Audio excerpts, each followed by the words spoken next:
کبھی عامر چیمہ بن جاتا ہے اور کبھی ممتاز حسین قادری کی شکل میں سامنے آ جاتا ہے. وہ ڈٹ جاتا ہے. ملت کے جوان تیرے سینے سے اب رسول کریم صلی اللہ تعالی علیہ وسلم کی محبت کو کھینچا جا رہا ہے. تجھے واپس آنا ہے, اپنے سینے کو بیدار کرنا ہے, اور تجھے عالم کفر کو بتانا ہے کہ شراب پینے والا ہی صرف تمہیں دیکھا ہے, تم نے کبھی درود پڑھنے والا نوجوان بھی دیکھنا چاہیے. تم نے عورت کو ساری رات فون کرنے والے جوان کی داستانیں تو سنی ہے. اب ہم تجھے وہ والا جوان سناتے ہیں جو ساری رات مصطفیٰ کی نعتیں سن کے نبی پاک کے مدینے. صلی اللہ علی محمد.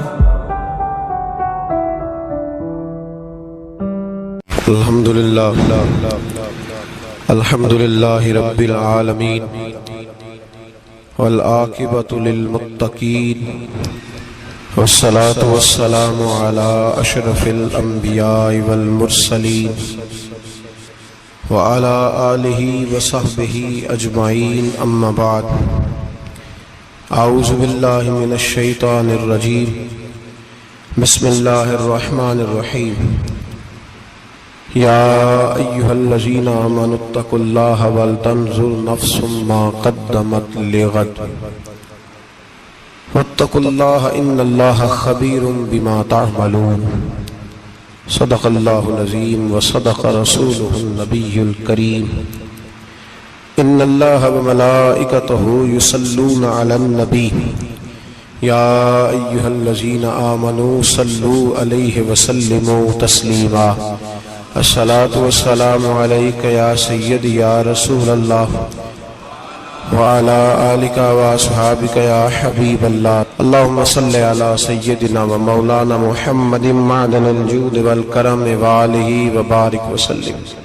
حمد و صلاة کے بعد اللہ تبارک و تعالیٰ نے قرآن مجید سورۃ الحشر کے اندر ارشاد فرمایا ہے کہ یا ایھا الذین آمنوا اتقوا اللہ, اے ایمان والو اللہ سے ڈرو. وَلْتَنْظُرْ نَفْسٌ مَا قَدَّمَتْ لِغَدٍ, ہر آدمی یہ سوچ لے کہ اس نے اپنے آگے کیا بھیجا ہوا ہے, جو اس نے آخرت کے لیے جمع کرایا ہے وہ کیا ہے, یہ غور کر لے وہ. وَاتَّقُوا اللَّهَ, اور پھر ڈر جاؤ اللہ سے. إِنَّ اللَّهَ خَبِيرٌ بِمَا تَعْمَلُونَ, فرمایا تم جتنے مرضی پردے ڈالتے پھرو, تمہارے رب کو تمہارے تمام کاموں کی خبر ہے. اسے پتا ہے تم کیا کرتے, وہ جانتا ہے. عزیز دوستو, بزرگوں اور بھائیوں, قرآن مجید نے دو چیزوں پر بڑا زور دیا ہے. ایک اللہ کو ماننا, اور اللہ کو ماننے کا مطلب ہے نبی پاک کو بھی ماننا. اللہ کو ماننے کا مطلب ہے کتابوں کو بھی ماننا, قرآن پاک کو بھی ماننا. لیکن دو باتیں آپ کو زیادہ ملیں گی, ایک ایمان, اور اس کے بعد سب سے زیادہ زور ہے ایمان بالآخرت پر. آخرت کو مانو. وَمِنَ النَّاسِ مَن يَقُولُ آمَنَّا بِاللَّهِ وَبِالْيَوْمِ الْآخِرِ وَمَا هُمْ بِمُؤْمِنِينَ. اللہ فرماتا ہے کچھ لوگوں کا دعویٰ ہے کہ ہم اللہ اور آخرت پر ایمان رکھتے ہیں, حالانکہ وہ ایمان نہیں رکھتے, دعویٰ کرتے ہیں, نفاق کا مظاہرہ کرتے ہیں, منافقت کرتے ہیں. جو اللہ کو ماننے والا ہوتا ہے اس کا رنگ اور ہوتا ہے.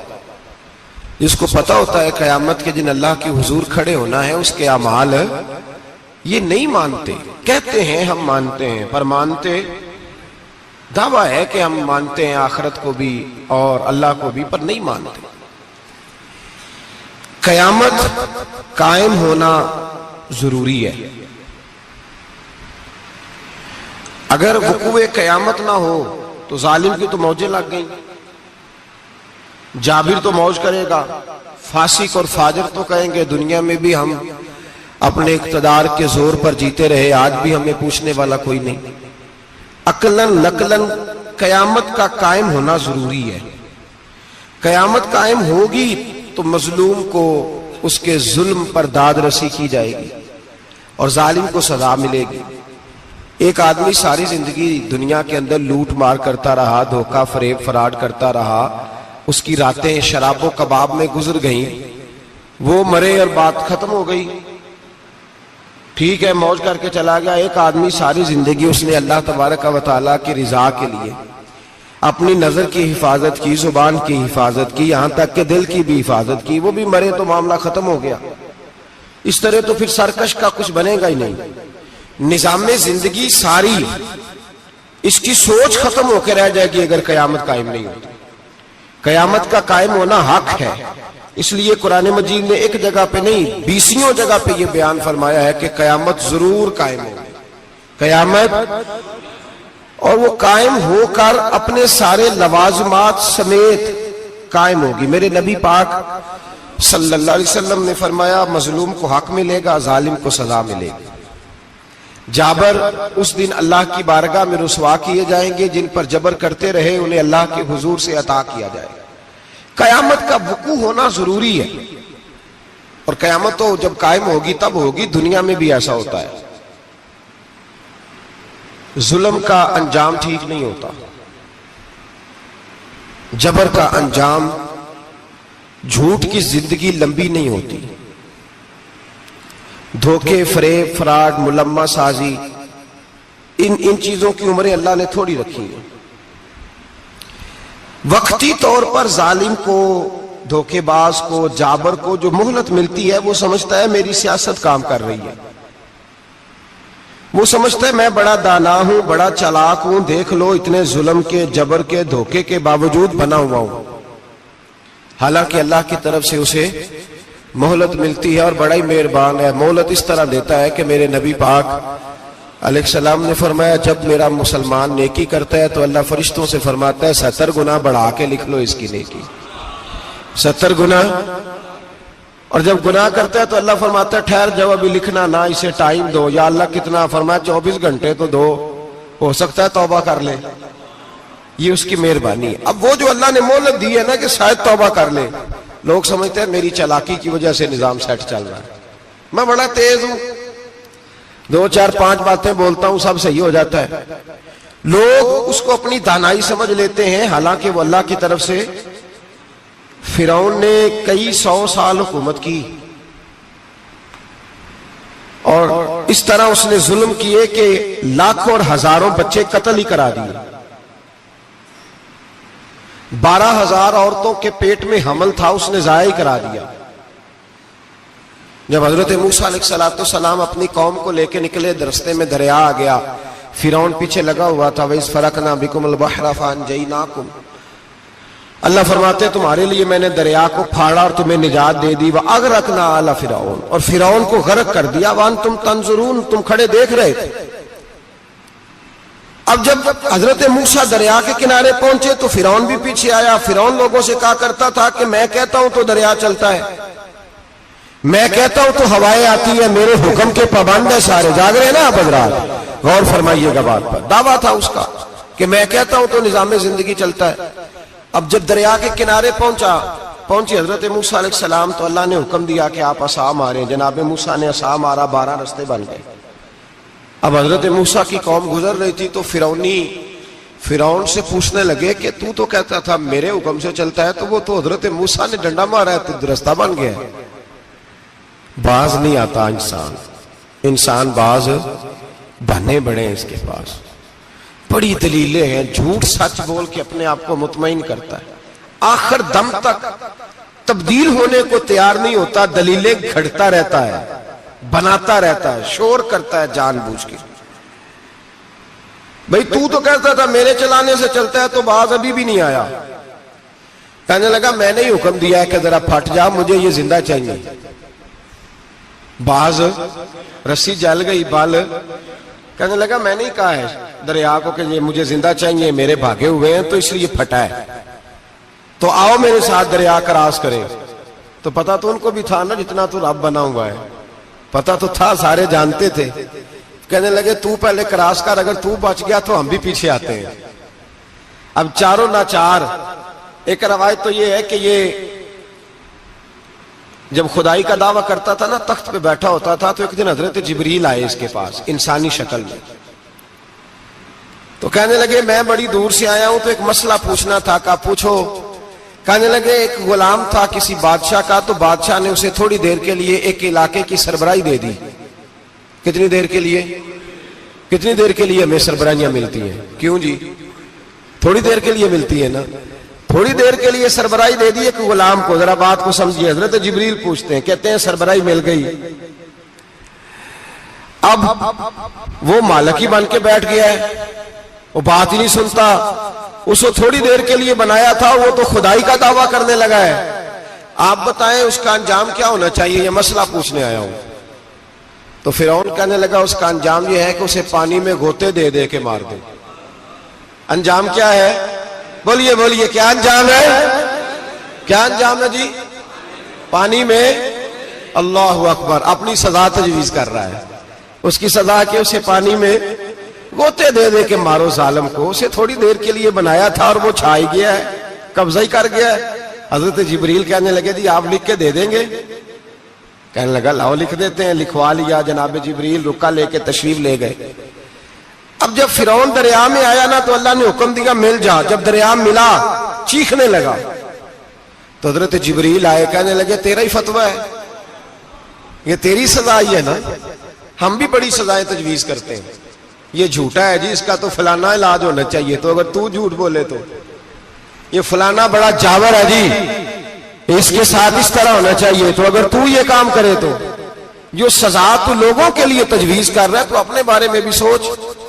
اب جب غوطے آئے نا, آخری وقت دیکھا وہ فرعون جو کہتا تھا میری مرضی سے دریا چلتا ہے. علامہ صاوی نے تفسیر صاوی میں لکھا ہے تڑپ کے رونے لگا. جب یہ مزاج ہے, ایک دفعہ اوپر آتا ہے آدمی جب دریا میں جاتا ہے, اوپر آیا تو چیخنے او میرے حواریو خدا کا واسطہ مجھے بچاؤ.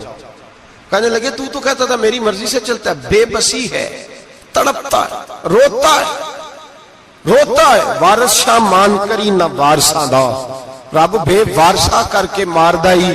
تڑپ رہا ہے, چلا رہا ہے, کوئی مدد کو نہیں پہنچتا. اب جب آخری غوطہ آیا تو کہنے لگا آمنا بے رب موسیٰ و ہارون, میں موسیٰ کے رب کو بھی مان گیا, ہارون کے رب کو بھی. اللہ نے فرمایا نہیں, اب تیرا ماننا قابل قبول ہے. اس وقت ماننا تھا جب تجھے مہلت دی تھی, جب تو جوان تھا. بڑھاپا آتا ہے, بیماری آتی ہے, جوان آدمی بیماری کا شکار ہوتا ہے تو کہتا ہے یا اللہ ایک دفعہ صحیح کر دے, میں ساری پڑھا کروں گا. ایک دفعہ ٹھیک کر دے, میں مسجد میں رہوں گا, میں اگلے سال اعتکاف بھی کروں گا, میں ساری تراویحیں پڑھوں گا. تو اس وقت پڑھنی تھی جب تجھے مہلت دی تھی. اس وقت پڑھنا تھا جب اللہ نے تجھے آسانی دی, زندگی دی. اگلا وقت یہ حال ایک کا نہیں ہوا. نمرود کو دیکھ لیں, حضرت ابراہیم علیہ السلام کو کہتا تھا میں رب ہوں. آپ نے فرمایا رب تو وہ ہے جو زندہ کرتا اور مارتا ہے. ایک موت کا قیدی بلایا, کہنے لگا ہاں بھائی کتنے دن رہ گئے تھے پھانسی میں؟ کہنے لگا جی پرسوں ہونی تھی. کہا جا تجھے آزاد کیا, لو میں بھی زندگی دیتا ہوں. ایک بے گناہ آدمی کو پکڑ کے قتل کر دیا, کہتا میں بھی مارتا ہوں. حضرت ابراہیم علیہ السلام کہنے لگے تو بیوقوفوں جیسی دلیلیں دے رہا ہے. چل اس طرح کر, میرا رب سورج مشرق سے نکالتا ہے, تو اگر رب ہے تو مغرب سے نکال کے دکھا. اب دلیل کا جواب کوئی نہیں تھا تو کہنے لگا پکڑو اور آگ میں ڈال دو. اللہ کے نبی کو آگ میں ڈالنے والا. یہاں ایک مچھر بیٹھا ہے, 400 سال حکومت کی اور خدائی کا دعویٰ کیا. یہاں مچھر بیٹھا تھا, چھینک آئی تو مچھر اندر چلا گیا. پہلے دربار کا ادب یہ تھا کہ جو آئے سجدہ کرے.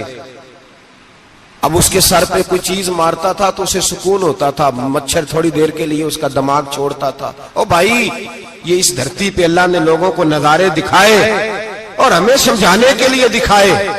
ہمیں تفکر کی, غور کی دعوت دی کہ دیکھ لینا, اپنے عمل کو پرکھنا. تمہارے عمل حضرت موسیٰ کے فرما برداروں جیسے ہیں, جناب ابراہیم کے فرما برداروں جیسے ہیں, یا بن کے بیٹھ گئے ہو. اب دربار کا ادب یہ ہے, بے بسی کا یہ حال ہے کہ جوتے لٹکتے ہیں دربار میں, جو آتا ہے جوتا کھینچتا ہے. اور ادب یہ ہے کہ 10 جوتے نمرود کے سر پہ مارو. اور 400 سال جوتے لگتے رہے. روتا تھا, جو آدمی آتا تھا منتیں کرتا تھا, کہتا تھا کہیں سے کوئی دوائی مل جائے گی. پاگلوں جیسی زندگی گزاری, پاگلوں جیسی, پاگلوں جیسی سخت. وہ تو حساب, وقوع قیامت تو حساب ہوگا ہی. یہاں لوگ پاگل ہو کے مرتے ہیں, معاذ اللہ, نفسیاتی مریض ہو کے مرتے ہیں. یہاں آخری وقت اتنا سخت آتا ہے کہ دنیا موت کی دعائیں مانگتی ہے. میرے بھائی جب انسان ظلم کرتا ہے تو بھول جاتا ہے کہ شاید مجھے پوچھے گا کوئی نہیں. جب وہ زیادتی کرتا ہے تو بھول جاتا ہے، جب وہ کسی کا حق کھاتا ہے تو وہ کہتا ہے شاید اس کا تو وارث ہی کوئی نہیں جس کو میں لوٹ رہا ہوں۔ لیکن جب اللہ کی پکڑ آتی ہے، حجاج بن یوسف ظالم تھا، اس نے اچھے اچھے کام بھی کیے تھے۔ قرآن پاک پر زیر زبر آراب حجاج بن یوسف نے لگوایا۔ محمد بن قاسم کو ہندوستان سندھ کے علاقے فتح کرنے بھی حجاج بن یوسف نے بھیجا تھا۔ ساری خوبیاں اپنی جگہ پر، ظالم بہت بڑا تھا۔ کسی آدمی نے اس کے سامنے کونے کی طرف منہ کر کے ساتھ والے سے بات کر لی تو کہنے لگا میرے خلاف کیا، اس کو لے جاؤ، 2 ٹکڑے کر کے واپس لے آؤ۔ توتی بولتا ہے نا، اقتدار جب کسی کے ہاتھ اقتدار ہوتا ہے نا، وہ چاہے ایک گھر کا ہی کیوں نہ ہو، وہ 10 بندے فیکٹری میں کام کرتے اور جو ان کا مالک ہوتا ہے وہ کہتا میں مالک ہوں، مجھے مانو۔ جب تو صاحب اقتدار ہوتا ہے نا، جب تو سسر بن کے بیٹھتا ہے اور کسی غریب گھر کی بہو آتی ہے 2-4 تو کہتا ہے میرا اقتدار ہونا چاہیے، جب میں کھانسنے لگوں تو ہر آدمی کے ہاتھ میں ٹشو پیپر ہونا چاہیے، جب میں بولنے لگوں تو بندھے ہوئے ہاتھوں سے ہر آدمی جی جی کرتا ہوا کھڑا ہونا چاہیے۔ جس آدمی کا، اور یہ کام بہو بھی کرتی ہے کئی دفعہ، وہ بھی کہتی ہے کہ تمہیں پتہ نہیں میں کتنا لمبا چوڑا جہیز لے کے آئی ہوں، جب میں سونے کے لیے اپنے بیڈ روم میں جاؤں تو خبردار بوڑھے بابے کو اجازت نہیں کہ وہ کھانسے۔ اماں کو چاہیے کہ اگر اس کو بڑی سخت پیاس بھی لگی ہے تو میرے سوتے سوتے باورچی خانے میں برتن نہ کھٹکھٹائے۔ جو جہاں بھی جس اسٹیج پہ بھی بیٹھتا ہے وہ کہتا ہے کوئی نہیں مجھے پوچھنے والا، میں مطلق العنان ہوں۔ جوان بوڑھوں کا مذاق اڑاتے ہیں، سمجھتے ہیں شاید کبھی بوڑھے نہیں ہونا، مذاق اڑاتے ہیں۔ تندرست لوگ بیماروں کا مذاق اڑاتے ہیں، شاید کبھی بیمار نہیں ہونا۔ حجاج بن یوسف ظالم تھا، ظلم کرتا تھا، زیادتی کرتا تھا۔ حضرت سعید بن جبیر ایک تابعی بزرگ تھے، اتنے بڑے بزرگ تھے کہ ساری رات نماز پڑھتے تھے، سارا سال روزہ رکھتے تھے۔ ایک دن انہوں نے منبر پہ بیٹھ کے کہا کہ حجاج ظلم سے باز آ جائے ورنہ اللہ کی لاٹھی بڑی بے آواز ہے۔ اللہ کی لاٹھی، اس کا کیا مطلب ہوتا ہے؟ اس کا مطلب ہے جب رب کی لاٹھی چلتی ہے تو اس کی آواز، جی اس کا پہلے کوئی پیغام، وہ پہلے اعلان نہیں کرتا کہ تگڑے ہو جاؤ لاٹھی چلنے لگی ہے، لاٹھی چلتی ہے پر اس کی آواز، سمجھ آ رہی ہے میری بات کی؟ جمعۃ الوداع کے لیے تشریف لانے والے احباب خاص غور فرمائیے گا۔ حجاج بن یوسف کو پتا چلا کہ حضرت سعید بن جبیر نے میرے خلاف بات کی، بلا لیا، کہنے لگا تو نے میرے خلاف بات کی ہے؟ فرمانے لگے کی ہے۔ کہنے لگا تجھے پتا ہے میں قتل کر دوں گا؟ آپ فرمانے لگے نہ تو زندگی کا مالک ہے نہ موت کا مالک ہے، تو کیسے قتل کر؟ کہنے لگا تجھے پتا ہے میرا؟ فرمایا میں نے تجھے نہیں، میں نے تو کئی شداد، کئی حماد، کئی قارون، کئی فرعون، کئی نمرود دیکھے، کئیوں کی داستانیں سنی، تو کون ہے؟ تو چھوٹا سا ہے۔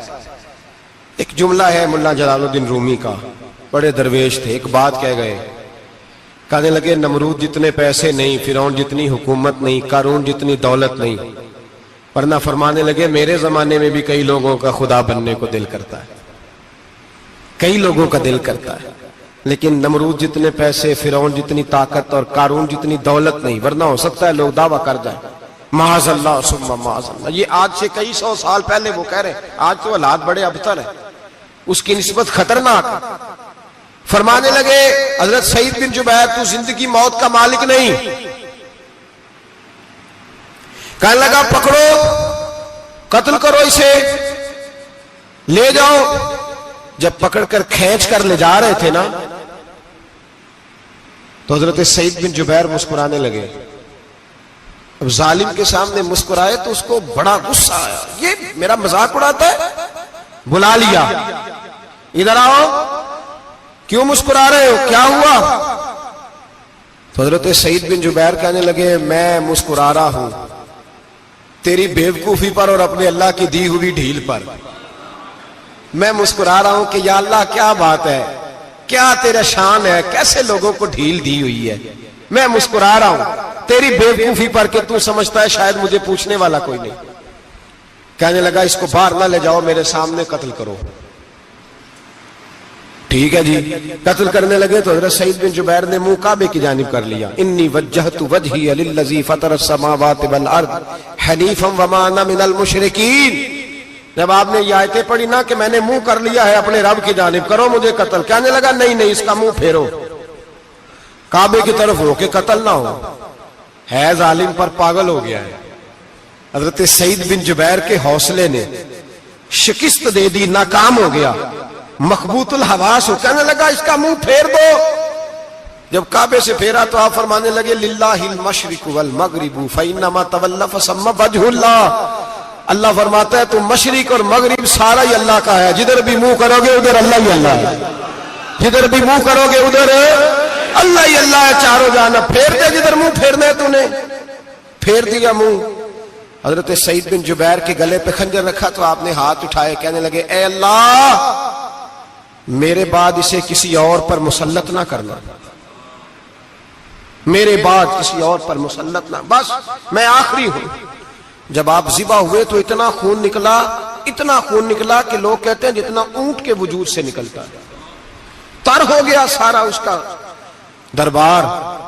ایک سمجھدار آدمی کو بلا کے کہنے لگا اتنا خون میں نے بڑے بندے قتل کرائے ہیں پر اتنا خون نہیں نکلا۔ تو وہ کہنے لگے لوگ مر جاتے، مرتے وقت ڈر جاتے ہیں، سہم جاتے ہیں، خون سکڑ جاتا ہے، لگتا ہے یہ شخص جب دنیا سے گیا ہے تو ڈٹ کے گیا ہے، یہ ڈٹ کے گیا ہے دنیا سے۔ حجاج بن یوسف رات کو سویا تو تڑپ کے اٹھا، کیا ہوا؟ گھر والے کہنے لگے کیا ہوا؟ کہنے لگے سعید بن جبیر خواب میں آئے اور کہتے ہیں اٹھ مجھے بتا تو نے مجھے کیوں قتل کیا، بتا کیوں مارا؟ اگلی رات پھر سویا تو وہی خواب، پھر سویا تو وہی خواب۔ گناہ نفسیاتی مریض بنا دیتا ہے، ظلم تجھے مخبوط الحواس کر دیتا ہے۔ جب تو زیادتی کرتا ہے تو اللہ فرماتے ہیں کہ تو اللہ کو بھولتا ہے، اللہ تجھے اپنا آپ بھلا دیتا ہے، پھر تو بھول جاتا ہے، پھر تو سیدھے رستے پہ چلتا ہے پر بھٹک جاتا ہے، پھر تو صحیح رستوں کا تعین کر کے بھی گمراہ ہوتا ہے، پھر تو روز وہی گاڑی چلاتا ہے پر اب جب تو بریک لگاتا ہے تو نہیں لگتی۔ جب گناہوں کے ساتھ تو مخبوط الحواس ہوتا ہے تو روز وہ کاروبار کرتا ہے، لیکن جب تیرے گناہ تجھے گھیر لیتے ہیں پھر اسی کاروبار میں تو نقصان اٹھاتا ہے۔ حجاج بن یوسف تڑپتا ہے، روتا ہے، یہاں تک کہ بیمار ہو گیا، پیٹ میں درد ہوتی ہے، پتہ نہیں کیا ہوا، تکلیف ہوتی ہے، پتہ نہیں، سارے حکیم طبیب ڈاکٹر کوئی نہ سمجھ سکا کہ بیماری کیا ہے۔ جو بیماریاں خدائی ہوتی ہیں ان کا لوگوں کو پتا، جو آزمائشیں رب کی جانب سے ہوتی ہیں وہ ڈاکٹروں کے ہتھے نہیں چڑھتی، جو تکلیفیں اللہ دیتا ہے ان کا حکیم طبیب علاج نہیں کر پاتے، مشکل، اور شفا اسی وقت ہوتی ہے جب اللہ دینا چاہے، اور جب رب ہی دینا نہ چاہے تو بڑے بڑے ڈاکٹر کہتے ہیں کہ ہمارے بس کی بات نہیں رہی۔ بغداد سے حکیم آئے، پیٹ دیکھا، کہنے لگے نہ تیرے معدے میں کوئی دقت ہے، نہ تیرے جگر میں، نہ کسی اور جگہ، ماجرا کیا ہے؟ ایک آخری علاج ہے، آخری، وہ کیا؟ گوشت کا چھوٹا سا ٹکڑا دھاگے کے ساتھ باندھ کے منہ میں ڈالا اور پھر ایک باریک سا تنکا لے کے اس کو اندر ڈالنے لگے۔ حال دل کس کو سنائے آپ کے ہوتے ہوئے،